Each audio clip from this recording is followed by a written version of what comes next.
Antes mesmo do primeiro choro, a vida já começa a contar sua história. Dentro do ventre, um pequeno coração aprende a bater firme, constante, anunciando um novo começo. E nesse momento tão esperado, os pais não procuram apenas uma imagem, procuram segurança, cuidado, confiança. Ouvir o coração pulsar, ver o delicado contorno do rosto, descobrir que a vida já floresce. Na Promed, cada exame é mais que um ultrassom, é um encontro com o milagre que já transforma tudo à luz da vida.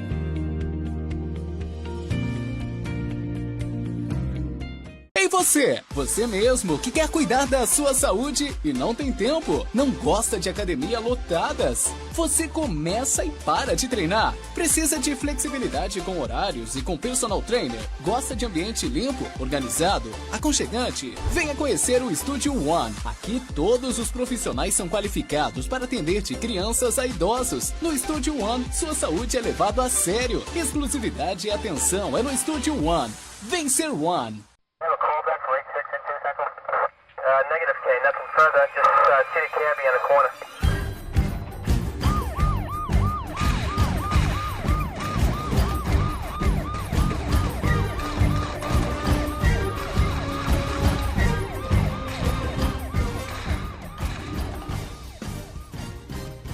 Mais uma edição do meu, do seu, do nosso plantão policial, só começando aqui no SBT Amapá, canal 13.1, essa liderança de audiência. E nós estamos aqui chegando na terra de São Tiago. Hoje, né, o ápice de toda essa festividade, né, onde acontece até, né, ali a disputa, a briga dos mouros. E nós estamos chegando aqui na vila agora, né, e vamos poder ter a oportunidade de mostrar todo o evento, né, acontecendo agora à tarde, durante o dia de hoje, né, ficar muito bem informado. Me acompanha.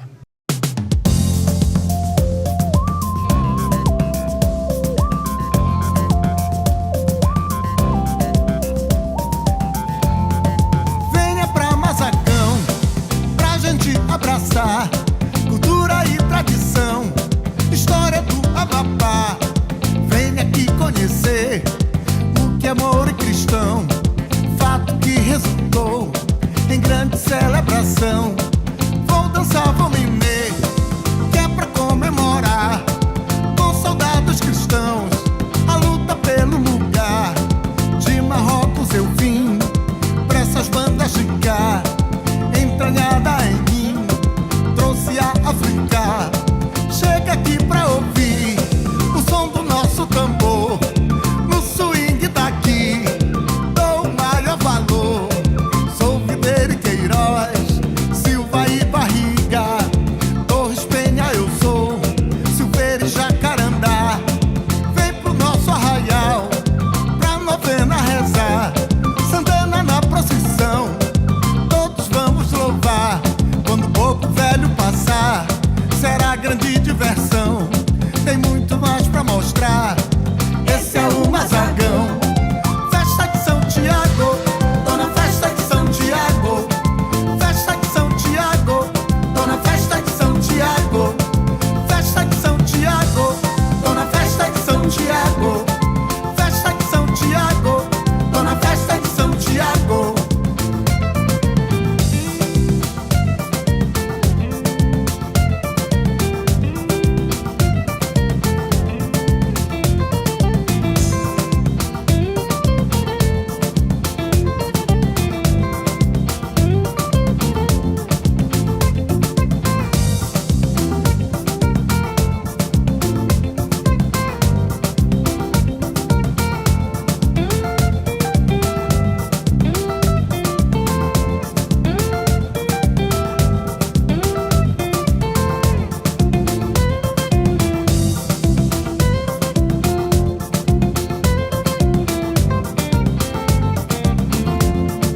Venha pra Mazagão, pra gente abraçar cultura e tradição, história do Amapá.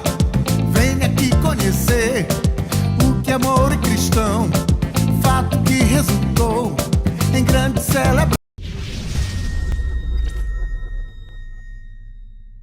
Estamos aqui no escritório desse grande advogado, como sempre digo, grande no tamanho, grande na competência, advogado criminalista e professor acadêmico, Dr. Marcos André, que mais uma vez nos recebe como consultor do nosso programa aqui no SBT e também na FM, na 94, né? E para trazer um tema, né, sempre muito interessante, que às vezes a gente, né, como leigo, não sabe os detalhes. E ele, né, com a didática toda que tem, é um professor, né, sempre nos transmite esses esclarecimentos, essas informações. Então, André, começar agradecendo sempre, né, a disponibilidade, né, e a deferência de poder nos atender e trazer essas informações ao nosso público aqui do SBT. Boa tarde, bem-vindo ao programa, doutor André. Boa tarde, João Frota. Boa tarde a todos os telespectadores do programa Plantão Policial. Eu que agradeço a deferência de estar sendo convidado a falar sempre com essa audiência qualificada do programa, temas muito sensíveis para a sociedade, mas de grande valia, como é o tema de hoje. Muito bom. Hoje nós vamos falar sobre aquela situação que a gente começou a ver ultimamente, né, muito em voga, que é aquela situação de querer se tirar, a gente vê na juventude, na adolescência, até mesmo em adultos, o sobrenome do pai, né, o sobrenome da mãe, no seu próprio nome. Ou até mesmo a condição, se é possível, dos pais tirarem, né, o sobrenome no nome do filho. Mas antes disso, doutor André, eu gostaria que ontem, né, aconteceu para mim, foi um latrocínio, a morte infeliz, drástica, de um policial civil com 62 anos de idade, que dedicou metade de sua vida à nossa Polícia Civil aqui do Amapá, no caso aqui, né, servindo, né, hoje atualmente ele estava lotado em Calçoene, teve por diversos municípios, e ontem brincando na tarde, ali no Araxá, com um filho de 8 anos, né, empinando pipa, ali por uma questão local, o ambiente, a tranquilidade, pode-se dizer, e o vento do rio, né, favorecendo a empinação dessa pipa. Jovens, né, adolescentes, né, viram que ele estava armado e foram lá e o mataram, né, para subtrair a arma, que para mim não passou de um latrocínio. Pior, na frente do filho que assistiu tudo, de 8 anos de idade. Como é que você vê um latrocínio como esse, doutor André? Olha, é de extrema tristeza, né, João Frota? Sim. Nós perdermos um agente de segurança pública com vasta ficha boa dentro da Polícia Civil do Estado do Amapá, uma pessoa muito querida, não só pelos seus colegas de profissão, mas também muito conhecido perante a sociedade, principalmente no município em que estava lotado. É sempre muito triste, principalmente quando é através de um crime, uma fatalidade, como foi a que aconteceu. E eu vejo isso com uma dupla tristeza, porque é o que tudo indica, nós temos envolvimentos de jovens, de pessoas menores de idade. E quando a gente vê jovens cometendo crime, a gente tem que sentir também um luto, porque esses jovens estão na idade acadêmica, poderiam ali estar se preparando para talvez fazer o mesmo concurso que aquele que foi vitimado fez e exercer a segurança pública, quando bem na verdade estava cometendo atos infracionais análogos a crimes. É muito triste isso, a nossa legislação prevê que esses menores de 18 anos, eles são inimputáveis. Isso quer dizer que eles não sofrem pena, eles sofrem medidas socioeducativas. Como você falou, a gente pode estar diante de um ato infracional análogo ao crime de latrocínio, ou, desenvolvendo as investigações, um ato infracional análogo ao crime de homicídio triplamente qualificado ou duplamente qualificado. Isso a gente vai ver no desenrolar das investigações. Mas o que fica de resposta é que todo mundo falhou, né? A sociedade falhou porque não conseguiu ali retirar esses jovens da criminalidade em tenra idade. É importante dizer que a nossa comunidade carcerária, ela é composta por pessoas de baixa idade e também de baixa escolaridade, ou seja, faltou política pública, faltou a família próxima e faltou a sociedade para cobrar o Estado para que pudesse retirar esses jovens dessa vulnerabilidade. E também a gente sente muito o fato de que nós estamos perdendo um grande profissional da segurança pública, aquele que dedicou a sua vida para proteger aqueles próprios jovens que o vitimaram. Muito bem. Eu gostaria de lamentar profundamente, desejar à família, eu conheci o Santos, né, desejar à família todo o consolo do mundo que Deus possa vir a dar, né, aos colegas, aos amigos que conviveram aí bastante. Santos realmente era um profissional exemplar, né, uma dedicação total. Numa folga do final de semana veio passar com a família, já que ele estava lotado em Calçoene, como eu disse, né, e brincando com o filho, um indivíduo desse vem e lhe tira a vida por uma arma. Graças a Deus, né? Graças a Deus, eu não sei, né? Mas esse já está nos braços do capeta, né? Já queimando, sei lá o quê, que é uma desgraça a menos aqui na nossa sociedade. Mas é profundamente lamentável, né? Um crime bárbaro como esse, né? A vida de um cidadão de bem, de um protetor da sociedade, né? Ser ceifada por uma arma. Lamentável. Então, André, voltando ao nosso tema aqui, como é que é toda essa situação de um jovem, um adulto já poder retirar ou solicitar, enfrentar toda essa questão jurídica para retirar um sobrenome do pai ou de uma mãe? É importante dizer que durante muito tempo o nosso ordenamento jurídico viu a genética, o DNA, como aquilo que você ia levar pelo resto da vida, ao ponto de que o seu registro civil, ele durante muito tempo foi visto como algo imutável. Isso quer dizer que independentemente de você gostar ou não do seu pai, ou do pai gostar ou não do seu filho, essa linha sucessória teria que estar entranhada nos registros, que seria a certidão de nascimento. Ocorre que a Constituição de 1988, ela trouxe vários princípios constitucionais, entre eles o princípio da dignidade da pessoa humana. E o nome da pessoa é aquilo que ela tem de mais valioso, está intrinsecamente ligado com a sua personalidade. Eu costumo dizer que se nós perdermos tudo, como a própria roupa do corpo, a gente ainda vai manter o próprio nome. Mas o nome perde a referência. Exatamente. Então, você tem o direito, e isso é um direito de personalidade, de ter um nome pelo qual você se identifica.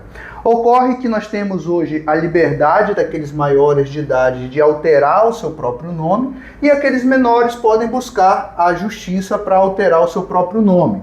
E recentemente esse tema se tornou mais público ainda, porque nós tivemos um caso em São Paulo de uma moça que ela era utilizada pela sua mãe como objeto, porque a sua mãe a vendia para fins de prostituição e obtenção de renda, desde os 7 anos de idade.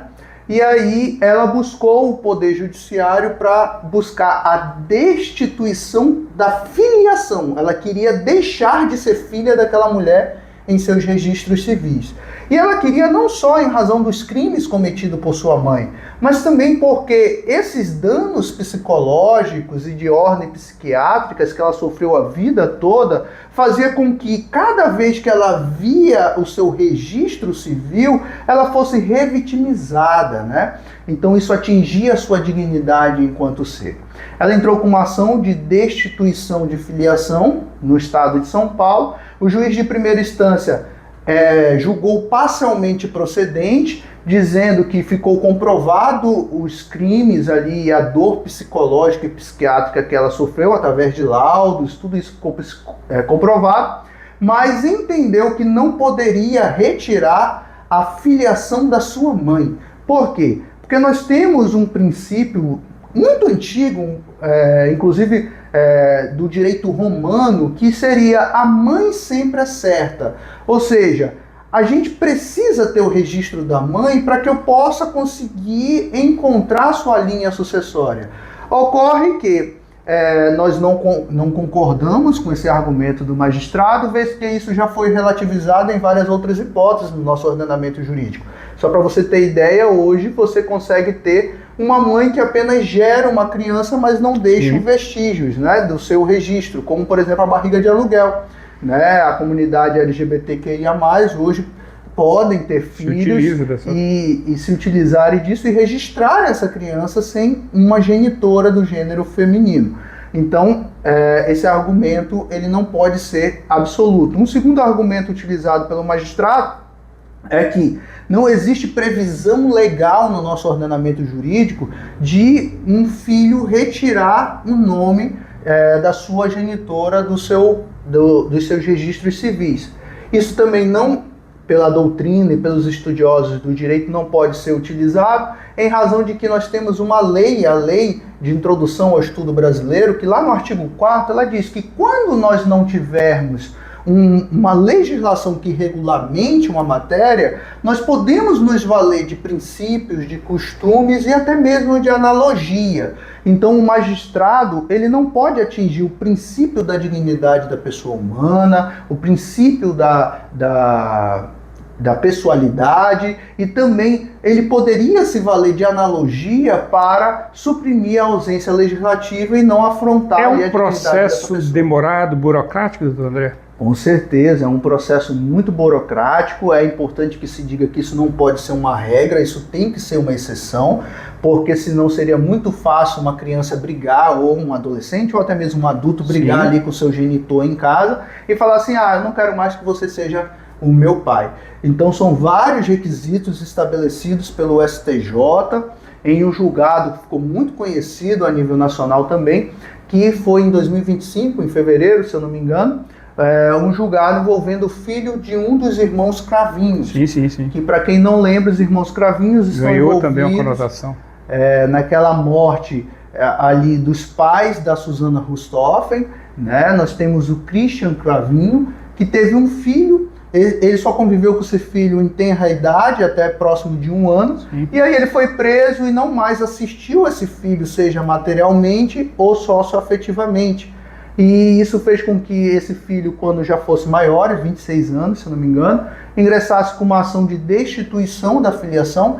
Por quê? Porque durante toda a sua vida ele sofreu simplesmente por ser filho de um dos Cravinhos. Muitos bullying, né? Muito bullying na escola, né, em razão de ter o sobrenome Cravinho e tudo mais. Então ele buscou não só a retirada do sobrenome, mas também a desfiliação. Esses processos são tratados na vara de família ou civil, doutor André? Na vara de família, por se tratar de questão de ordem pública, né? A gente está envolvendo aí não só o direito desse menor, dessa pessoa, mas também matérias registrais, né? Então a gente todos mantidos como na vara de família em sigilo de justiça? Em segredo de justiça, né? As partes têm acesso, mas a sociedade como um todo não tem acesso. Tanto é que a gente comenta através de notícias que foram vinculadas seja pelo STJ ou pela própria mídia. É uma pergunta que não quer calar, doutor André. A gente sabe, o senhor explicou bem agora, né, que no caso o jovem ou adulto ele pode fazer essa solicitação de retirada do sobrenome da família. Os pais, no caso, podem retirar do filho ou da filha o seu sobrenome? Não, em regra não, somente o filho pode ingressar com esse pedido. Nós temos um instituto chamado de anulação do registro civil. Esse instituto ele é utilizado quando houve uma fraude ou um erro através de dolo. O exemplo seria uma mãe que ali diz que aquele cidadão é o pai do seu filho, o pai vai lá, registra a criança e depois se descobre que ele foi movido a erro, né? Aí a gente pode conseguir anular o registro civil. Lembrando que desde que não haja a socioafetividade. O que é o pai socioafetivo? O pai socioafetivo é aquele, como a gente fala, pai é quem cria, né? Quem cuida. Esse é o pai socioafetivo. Às vezes você não é o pai biológico, não é o pai consanguíneo, mas foi você que cuidou, que criou, que educou. Então você de fato é o pai de acordo com a lei. Então se você já tiver socioafetividade com a criança, você não consegue anular o registro. Agora, se você só tem o registro, mas não tem a socioafetividade, a gente tem a viabilidade da anulação. Essa situação da retirada de sobrenome dos pais, ela é comum, doutor André, no país? Ou agora que a gente começa a ver, né, mais efetividade nesses processos? Olha, não é tão comum com relação às mães, né? Porque geralmente, graças a Deus, essa ainda é uma máxima, a mãe é aquele ser que cuida, aquele ser que acolhe, né? A gente tem casos como esse que se tornou público, dessa mãe que vendia sua filha para obter renda, que são excepcionais. Então, geralmente são os filhos que ingressam contra os pais para retirar o nome ou até mesmo retirar a filiação. Mas com relação às mães, isso é muito excepcional, tanto é que nas nossas buscas a gente encontrou um caso no Espírito Santo e esse de São Paulo, né, que veio aflorar recente. todo o assunto, toda a situação pela conotação que teve. E até mesmo pela No divulgação. Amapá. Você já No viu Amapá algum eu caso? desconheço o caso relacionado a filhos que buscaram retirar o nome das mães. Mas nós temos vários casos de filhos que buscaram modificar o seu nome, né, com a retirada de sobrenomes. Inclusive, eu sou professor universitário numa universidade aqui, e no nosso núcleo de prática jurídica nós tivemos um jovem que buscou a modificação do seu nome, não em razão da ausência de paternidade, mas sim porque ele era um jovem trans. E ali ele queria ter no seu registro o registro Pegando social. o gancho do que o senhor está falando, e parabéns à faculdade que fez isso, né? Nós temos agora hoje a naturalidade do trans, da mulher trans, ir ao cartório e poder fazer ali mudança do seu registro. Tá muito... Na época que esse meu aluno foi através do núcleo de prática jurídica da Faculdade Estácio atendido, nós precisávamos de uma ação judicial. Estácio, essa merchan é de graça para vocês. Hoje nós não precisamos mais dessa ação judicial. Através do cartório a gente já consegue fazer essa alteração. Então está muito mais, né, mais tranquilo, fácil, mais fácil. Tranquilo. Lembrando que se for menor de idade, a gente ainda precisa de ação judicial. É o ideal que quando menor sempre esteja acompanhado de um advogado para... Em qualquer caso, menor Ou em de qualquer idade... caso. Não, menor de idade em qualquer caso. Precisará... E no caso de um adulto também não? Não precisará de advogado para fazer essa alteração. Menor de idade, se for até os 16 anos, ele precisa estar através do seu representante legal, né? Em razão dele ser totalmente incapaz. Entre os 16 e os 18, caso o representante não concorde, ele pode buscar a Defensoria Pública ou os órgãos de proteção para fazer essa modificação. Mas, em regra, também através do representante legal. Quer falar mais alguma coisa, doutor André? É importante dizer que existe uma diferença entre a destituição da filiação e a destituição ou suspensão do poder familiar. A destituição da filiação, você perde o direito hereditário, Sim. Você perde o direito alimentar. Seja o filho para com relação ao pai, seja o pai para com relação ao filho. Com relação à destituição do poder familiar, aquele pai só não vai mais atingir os atos da vida civil daquele filho. Por exemplo, não vai ter a guarda, não vai decidir se a criança vai viajar ou não vai viajar. A mãe somente vai decidir isso, ou o pai que tem a guarda vai decidir isso. Mas ele ainda deverá que arcar com os alimentos e também o filho permanece com o direito de herança. Então são dois institutos diferentes que não têm qualquer relação um com o outro. Muito bem, antes de finalizar de verdade, o pessoal sempre depois de uma apresentação de uma matéria como essa, né, Frota, como é que eu falo com o doutor André? Fácil, de graça, no Instagram, né? Nós temos o Instagram que nós produzimos conteúdo jurídico, que é o @MarcosAndréAdvogado. E lá a gente já falou sobre esse tema e falamos sobre vários outros temas. E a novidade, aumentou o número de secretários para responder esse Instagram, eram 8, agora são 12, para exatamente dar uma atenção maior e com muito mais rapidez, né, fazer essa resposta. Mas o doutor André sempre responde, né, quando está um tempinho, tem uma agenda realmente concorrida, mas sempre está ali te respondendo. É só entrar no Marcos André Advogados e lá tu fazer, não vai aproveitar não, né? Não quer fazer uma consulta, vem no escritório do homem. Né? Mas lá tu vai tirar uma dúvida inicialmente, qualquer caso jurídico, né, doutor André, sempre esclarecendo. Exato, eu vejo que o Frota é profeta, não tem essas 12 secretárias, mas um dia eu vou chegar nesse nível. Hoje ele não trouxe o Rolex, trouxe a imitação, não vou nem mostrar. E agradecer a presença de um espectador aqui no escritório, no gabinete, muito especial, doutora Fernanda, a esposa, médica, né, que está aqui nos assistindo, se comportou, aí não teve aplausos, gritos, ovacionou, não. Se comportou, doutora Fernanda, sempre muito bom revê-la, muito obrigado pela presença aqui no gabinete do nosso querido advogado. Então, André, muito obrigado mais uma vez pela aula.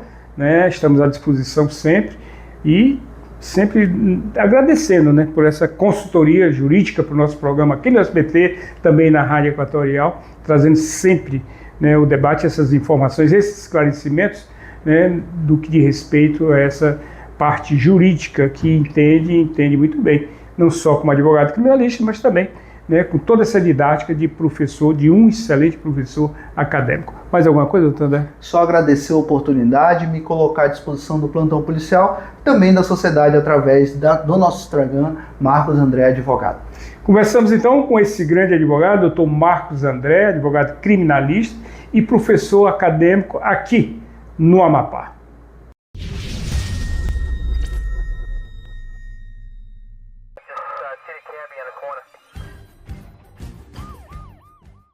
Antes mesmo do primeiro choro, a vida já começa a contar sua história. Dentro do ventre, um pequeno coração aprende a bater, firme, constante, anunciando um novo começo. E nesse momento tão esperado, os pais não procuram apenas uma imagem, procuram segurança, cuidado, confiança. Ouvir o coração pulsar, ver o delicado contorno do rosto, descobrir que a vida já floresce. Na Promed, cada exame é mais que um ultrassom, é um encontro com o milagre que já transforma tudo à luz da vida.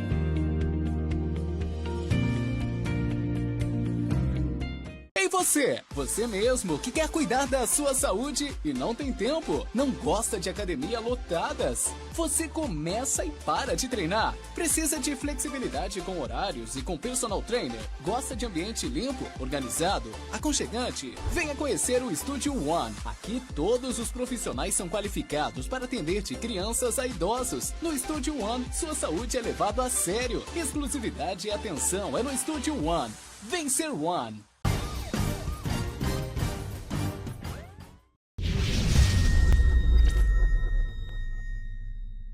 Horas 57 minutos em Macapá, já no finalzinho do Jornal da Cidade desta segunda-feira. Você nos acompanha pelas redes sociais, nos acompanha pela FM e também pela TV Cidade, canal 2.1 HD. O Felipe Peixoto chegou aqui na semana passada. Estamos tendo aqui a grata satisfação de ser recebido por Heraldo Trindade, né?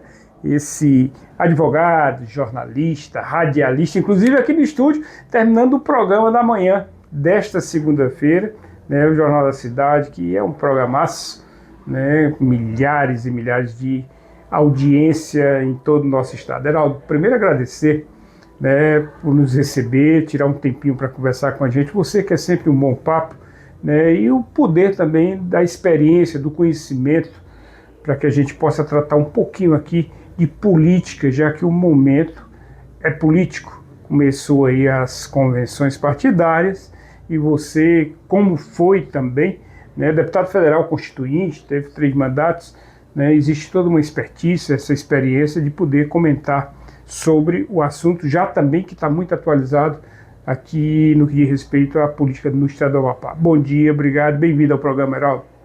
Bom dia, Frota, é sempre uma alegria conversar com Prazer você, nosso. Conversar com os seus telespectadores a respeito de um tema que está na ordem do dia, né, que é a questão das eleições de 2026.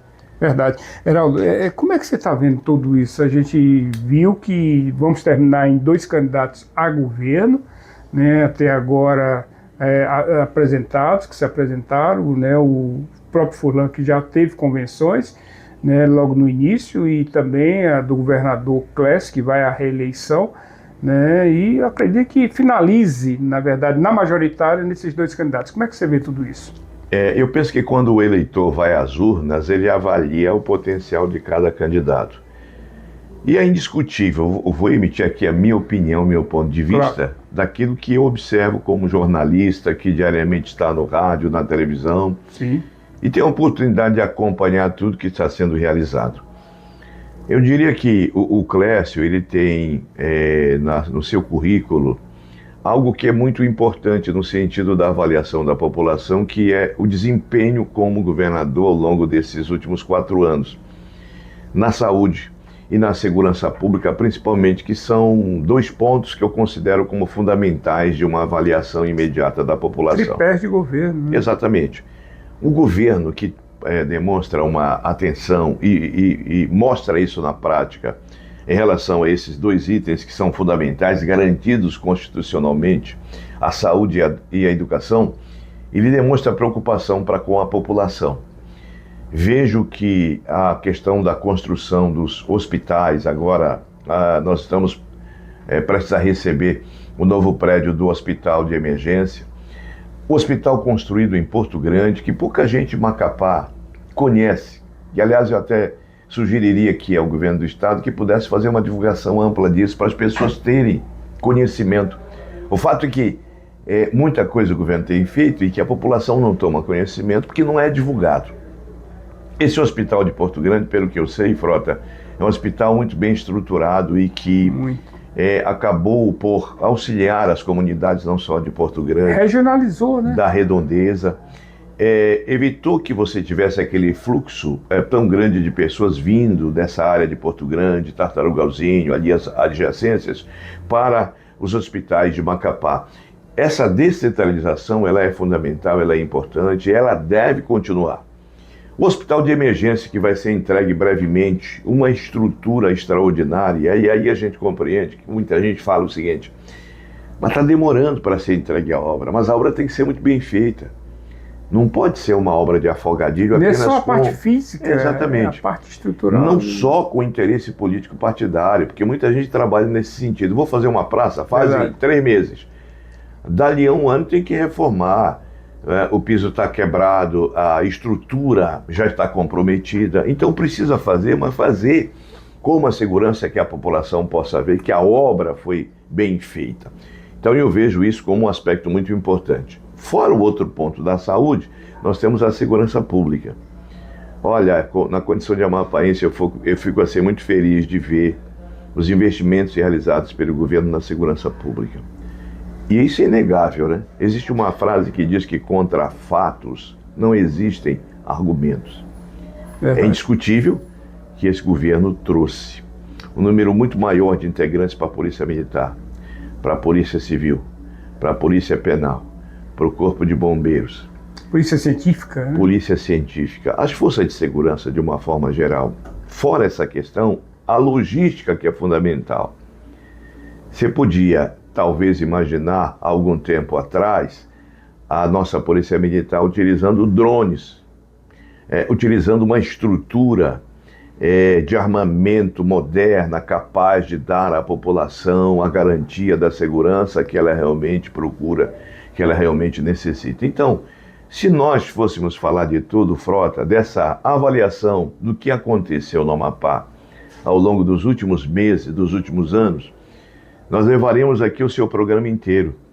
Mas você me fez uma pergunta e eu faço questão de dizer aquilo que eu sinto na condição de amapaense, de pessoa que nasceu aqui no estado do Amapá, que vai morrer aqui, que vai ser enterrada aqui, porque esse é o meu desejo. Mas o caso do incentivo que o governo tem dado. Tem uma outra coisa que me chama muita atenção no Clécio e que eu acho que conta bastante. Eu nunca vi o Clécio colocar um parente dele para ser candidato. Aí você olha ao entorno e vê muitos outros candidatos colocando a mulher, colocando o primo, colocando o irmão. O projeto acaba não sendo um projeto de governo, mas passa a ser um projeto político, pessoal, familiar. Ao longo de mais de 12 anos que o Clécio está como político exercendo o mandato, já poderia ter colocado a esposa, os filhos, a mãe, alguém da família. Mas ele não faz isso, então muito me agrada esse tipo de comportamento, porque demonstra a preocupação com o propósito, que é o Estado, que é a população. Eu penso que essas mudanças a população precisa dar uma olhada, precisa observar com muita atenção. O momento é de um voto consciente, né, Gal? Sim, por isso que nós estamos falando aqui. Eu não estou pedindo voto aqui para ninguém, eu estou falando, a legislação nem permite isso. Isso. Eu estou falando aqui do que realmente eu sinto e do que qualquer um pode atestar diante do que eu estou expondo. Como é que você vê toda essa situação, Heraldo, política, né, para a candidatura dos senadores? Nós temos hoje praticamente aí 4 senadores, né, 2 senadores fazendo parte do grupo Furlan e 2 indicados pelo grupo do Clécio. Como é que você vê toda essa disputa? Eu penso que essa disputa ela vai ser muito intensa, né? Porque a campanha está começando. Essa é uma realidade. Muito do que a gente vê de alguém que está com 67% à frente. As pesquisas são feitas de acordo com o desejo de quem contrata a pesquisa. Ninguém contrata uma pesquisa para aparecer em último lugar. Verdade. Né? As pessoas contratam porque querem ser muito bem divulgadas. Mas a gente já viu aqui mesmo no estado do Amapá, nas últimas eleições, o caso de pessoas que iniciaram com o propósito de ganhar em primeiro turno e acabaram derrotadas.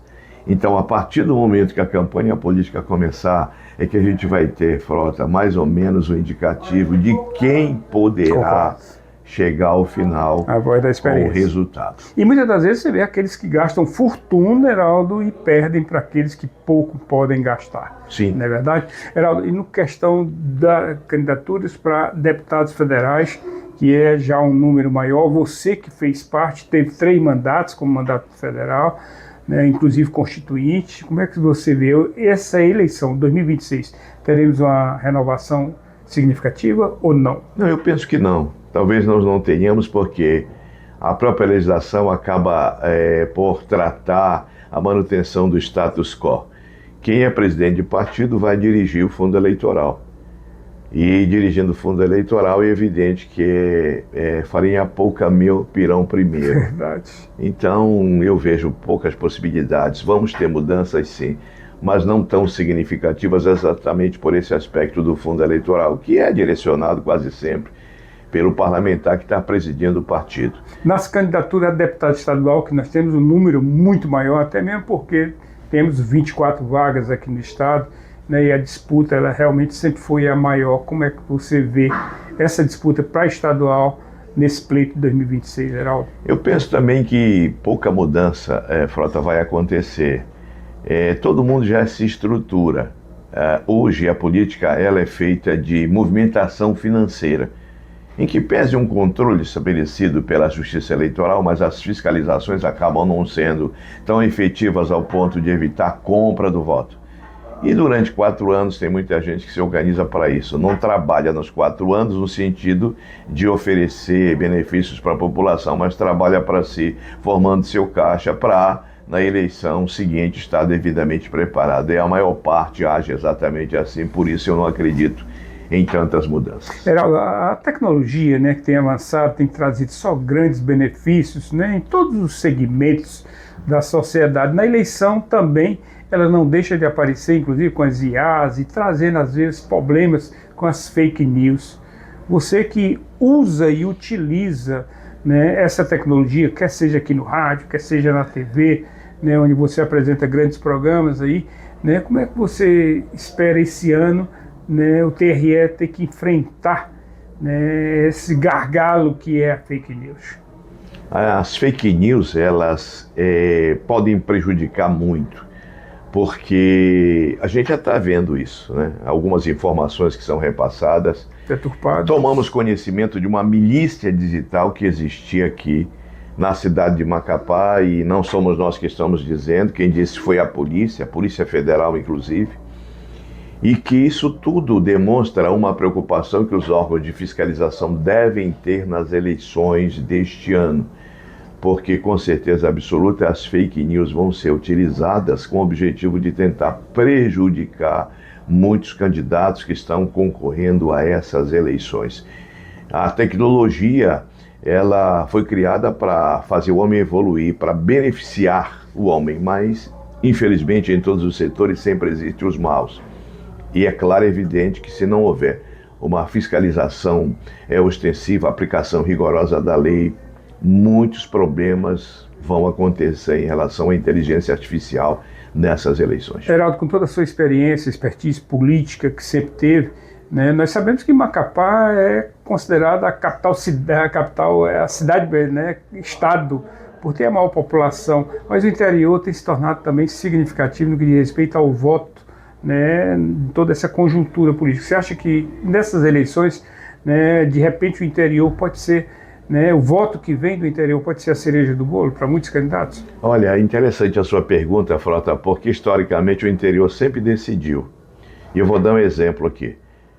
Nas eleições passadas para senador da República, nós tivemos 2 candidatos disputando o colégio eleitoral de Macapá, a Raíssa Furlan e o Davi Alcolumbre. Em Macapá, a Raíssa Furlan foi a mais votada. Sim. Houve uma diferença de mais ou menos uns 30 mil votos da Raíssa Furlan para o Davi Alcolumbre. Mas quem ganhou a eleição foi exatamente o Davi Alcolumbre, porque foi o mais votado no interior. E a Raíza teve a soma aqui do prefeito, que era esposo na época, né? Que fazia o trabalho de apoio a ela. Então, eu estou apenas aqui dando um exemplo do que o interior representa. Pode ser e tantas outras eleições que ocorreram aí, que o interior fez a diferença. Você tem um número considerável de votos a partir de Laranjal do Jari, Mazagão, Oiapoque, que está crescendo bastante. Então, o interior vai continuar fazendo a diferença na definição das eleições, inclusive agora de 2026. Heraldo, para a gente finalizar, e mais uma vez agradecendo por nos receber, né, trazer a sua opinião muito rica sempre, né? Como é que você vê essas eleições? Elas estão mais apaixonadas do que a que nós tivemos anteriormente? Ou seja, há uma sensação de que a disputa ela vai ser mais, né, brigada, pode-se dizer, nas ruas, avenidas, porque a população se envolve muito, né? Nós vamos ter uma eleição mais disputada? A gente está vivendo, Frota e telespectadores, um fenômeno de paixão por pessoas. Verdade. A paixão por pessoas ela é muito boa, mas precisa ter um limite. O que a gente precisa se apaixonar, primeiro, é pelo nosso Estado. Depois, pelos benefícios que nós merecemos a partir dos impostos que nós pagamos. Que às vezes você se apaixona por um político, mas o político não está nem um pouco interessado em você, ele está interessado no projeto pessoal dele, no projeto familiar dele. Nós temos que nos apaixonar por uma saúde melhor, por uma segurança melhor, por uma educação melhor. Valorização comunitária, né? Nós temos que nos apaixonar pelo nosso esforço em pagar impostos e ter o retorno dado pelo poder público. A paixão por políticos acaba nos deixando completamente alheios ao contexto daquilo que é importante para a sociedade. Então, por isso que na hora de escolher um candidato, a gente precisa parar, refletir e analisar quem verdadeiramente está se esforçando para melhorar a nossa vida na saúde, na segurança pública, na educação, na habitação, na infraestrutura. É isso que a gente precisa adotar para poder definir o nosso voto. Você papa 3 dias, mas, Heraldo, você faz televisão e a gente sabe que tem um tempo a cumprir. Mas eu vou fazer uma última pergunta que não posso deixar de fazer. Esse ano, você que acompanha muito bem essas nossas eleições, os termômetros, você acha que nós teremos uma grande abstenção? Muito, muito grande, como todos os anos, né? Mas eu penso que grande parte da população está muito decepcionada com o comportamento de inúmeros políticos. Eu queria dizer, encerrando, Frota, que essa eleição, o nosso voto vai decidir se nós queremos ter a paz, ter a tranquilidade que nós merecemos, ou se nós vamos tornar esse Estado um segundo Ceará. Verdade, infelizmente. Quer falar mais alguma coisa, Heraldo? Só agradecer. Eu também que agradeço, conversamos com Heraldo Trindade, né, que é jornalista, radialista, né, apresenta um programa fantástico na TV a partir de meio-dia, que é o Conexão Popular. Né, às 7 da manhã, de segunda a sexta, o Jornal da Cidade, também um sucesso imenso, né, e também foi deputado por 3 mandatos, inclusive como deputado constituinte. Este é, aqui do Amapá, Heraldo Trindade. Um abraço.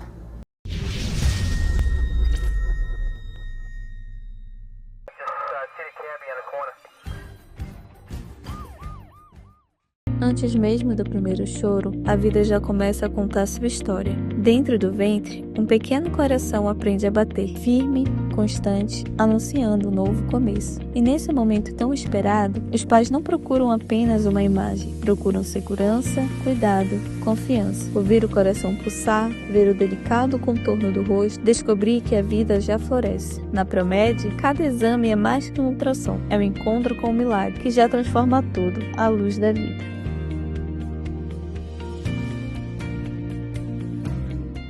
Você você mesmo que quer cuidar da sua saúde e não tem tempo, não gosta de academia lotadas, você começa e para de treinar, precisa de flexibilidade com horários e com personal trainer, gosta de ambiente limpo, organizado, aconchegante, venha conhecer o Estúdio One. Aqui todos os profissionais são qualificados para atender de crianças a idosos. No Estúdio One, sua saúde é levada a sério, exclusividade e atenção é no Estúdio One. Vem ser One.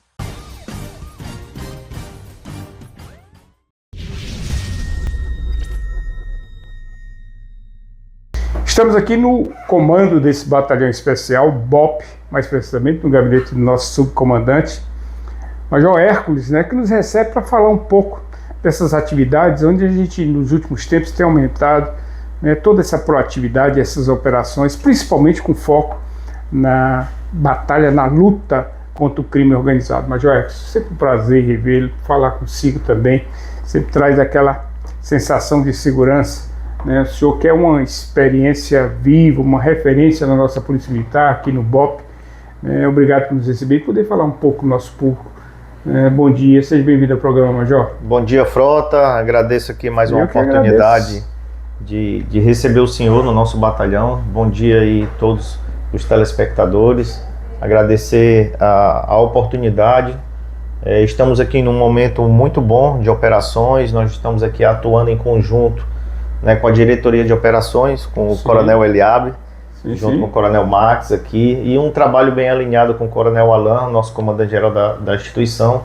Portas abertas, estamos aqui para esclarecer, Major, divulgar nossas ações. Começar, a gente às vezes percebe, né, ações maiores do BOP, do batalhão, não só na capital, mas na metropolitana, no interior, que é a circunscrição de vocês, como também a gente percebe as semanas mais tranquilas. Isso diz respeito o quê? É exatamente essas semanas que há um aperto maior, uma ostensividade maior, uma saturação maior, as coisas se acalmam, os bandidos migram. O que acontece, Major? Quando a gente estuda o crime, a gente percebe, lógico, que onde há a sociedade vai existir uma minoria ali do crime atuando 24 horas para subtrair um bem, cometendo ilícitos, homicídios, mercância de drogas. O crime ele não para. Então vem de atuações agora integradas com toda a segurança pública. A Polícia Militar vem de uma série de operações no interior e na capital. Estávamos recente aqui numa operação no Jari com equipes do Canil, Operação Faro. Estávamos também com a Operação Protetor no Oiapoque. Duas equipes nossas aí, com outras unidades aqui da PMAP também estavam atuando. E as operações aqui dentro de Macapá, Santana e Mazagão. Então, quando há um sistema integrado no combate ao crime, sempre vai ter esses momentos de diminuição de crime, ele não vai acabar e vai chegar um momento aí que o crime vai tentar mudar de local, se reestruturar para atuar novamente. E assim a gente continua tentando estar sempre um passo à frente para tentar aí diminuir os números desses crimes. Mas a gente percebe uma ousadia grande, muitas das vezes por algumas facções, né, ditas maiores ali, onde elas fazem aquele enfrentamento realmente de uma forma ousada, né? Sabendo que vai ter ali o enfrentamento com a polícia, sabendo que a polícia está presente, mas mesmo assim, né, vão lá atrás de domínio de território, vão lá atrás da mercância maior de drogas.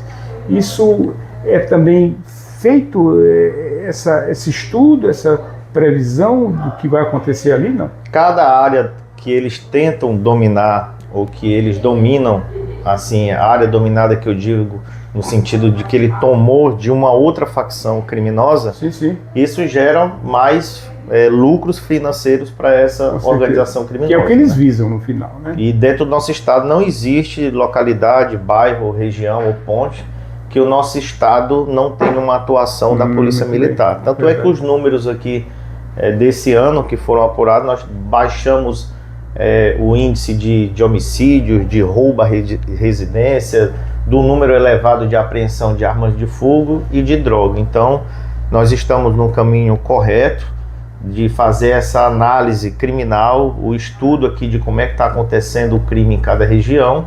Tanto é que esses números aí vêm batendo recordes nesses últimos anos. Mas, Hércules, a gente tem percebido nos últimos tempos, aí, últimas semanas, né, execuções em cima de execuções, e a gente sabe que é uma guerra por domínio de território, prestação de conta e tudo mais. O BOP, ele se preocupa com essa criminalidade, mesmo sendo entre eles, onde muitas das vezes um terceiro, um transeunte ou coisa parecida pode se tornar vítima? E olha, isso não é às vezes as pessoas falam essa frase, né, que estão morrendo entre eles, então isso é bom. Isso não é bom, isso aumenta o índice de violência do nosso estado, isso aumenta a insegurança da população, como o senhor falou, crianças inocentes, outras pessoas podem morrer por conta dessa violência. Então o trabalho preventivo, ele é primordial, para a gente entender como é que o crime está atuando naquela área e a gente identificar os mandantes desse crime, junto com a Polícia Judiciária. A Polícia Civil aí vem realizando uma série de prisões de mandantes de crime, e aquilo que vem no flagrante da atuação da Polícia Militar, estamos realizando aí com ótimos números aí de prisões na segurança pública, de arma de fogo, droga, carro, moto roubado.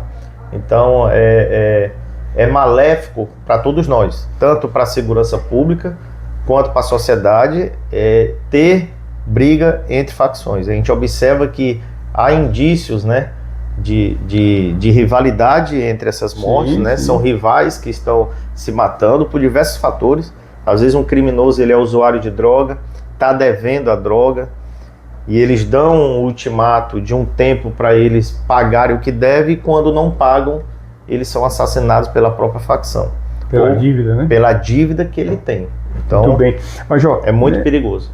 A gente sabe que o BOP tem o seu serviço de inteligência, utiliza o serviço de inteligência da própria PM, também da Secretaria de Segurança. Ultimamente, tem se utilizado mais esse serviço de inteligência? Ele tem subsidiado grandes operações aqui do BOP. Nós tivemos agora, há 3 semanas, foram 3 grandes ocorrências, inclusive com a Companhia do Giro.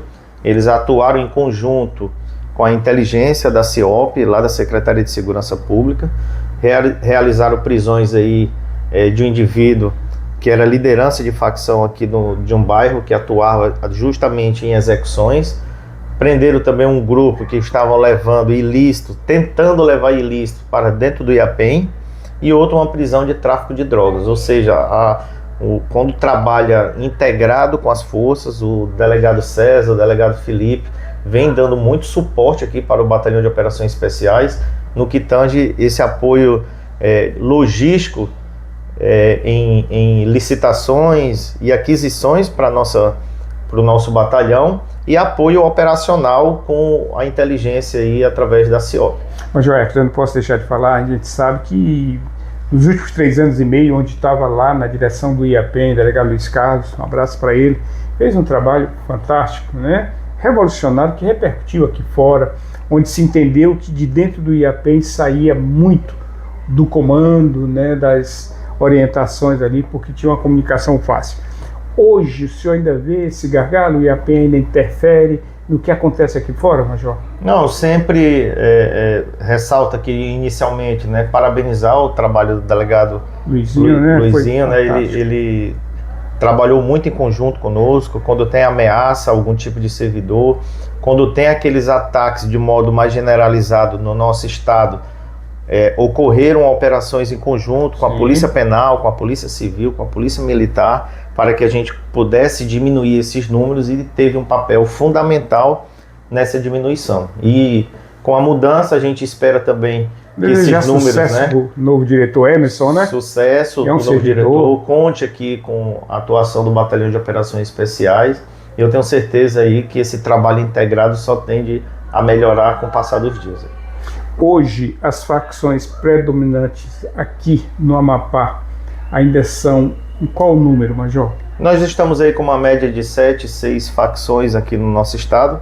Nós temos facções de origem nacional. Sim, que é no caso o PCC e o Comando Vermelho. E nós temos as facções oriundas aqui do nosso próprio estado, cada uma atuando numa região. Lógico, são todas aí muito bem mapeadas pela toda a nossa segurança pública, não só aqui o BOP. Muitos deles estão sendo presos aí com investigações da Polícia Civil, da Polícia Federal, e outros ainda aí com mandado de prisão ou em flagrante, sendo preso pela Polícia Militar. Prisões estratégicas que ajudam aí na diminuição desses crimes. Em outubro, já está autorizado também pela Sejusp, vai ser uma parceria da Sejusp, da Polícia Militar e do IESP, autorizado também o curso operacional de Rotan. Então, estamos sendo valorizados, né, investindo na formação qualificada dos novos policiais que vão servir no BOP. Sempre houve essa grande preocupação, por isso que é o batalhão especial, dessa capacitação, desse treinamento, desses cursos, para que a gente tenha realmente um policial que faz o serviço que faz quando chega lá na ponta, né, Major? A gente costuma dizer, não tem segredo, né? O diferencial aqui do BOP é o treinamento contínuo e fazer com que a gente tenha investimento na formação. Major, para a gente finalizar, toda essa logística, investimento do governo do estado aí, né, quer seja na viatura, no armamento, né, em tudo mais, drones e tudo mais, isso tem também trazido um fortalecimento muito grande. Os últimos análises que a gente fez aqui no BOP, o governo do estado, o governador Clécio, investiu somente aqui no BOP, com logística e com formações, equipamentos, viaturas, cursos, aproximadamente 10 milhões de reais. Então nós estamos aqui, né? É significativo, né? Pensando lá na ponta, na segurança da família mapaense. Então esse investimento do governo na capacitação, na logística, em equipamentos novos, nós estamos com escudos balísticos, nós estamos com armamentos aqui de ponta, tanto arma curta quanto arma longa, formações, esses cursos aí também vêm verba para o aprimoramento. Claro. Então isso corrobora para que a gente tenha o nosso nível de qualificação e possa reproduzir isso em serviço na rua para a sociedade. E isso faz com que ajudou a diminuir esses números criminais na rua, onde está vendo aí mais viaturas aqui da nossa unidade. Para a gente finalizar de verdade, Major Hércules, agradecendo mais uma vez por nos receber e trazer esse papo, né, para a nossa população. O senhor avalia como hoje a atuação do BOP, que é esse batalhão especial do qual o senhor é subcomandante, um abraço para o nosso comandante, Tenente Coronel Wilson, né? Como é que o senhor avalia hoje? Está equilibrado? Estamos realmente um passo à frente dessa bandidagem, desse tráfico, dessas organizações criminosas? A nossa qualificação é diária, como eu estou falando. Estamos agora fazendo uma aplicação de TAF para o curso do CLC.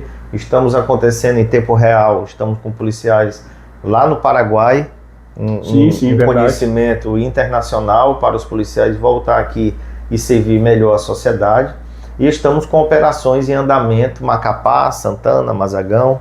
Agora, quarta-feira, vai estar iniciando, junto com a DOP, uma outra operação de grande porte, com várias unidades atuando.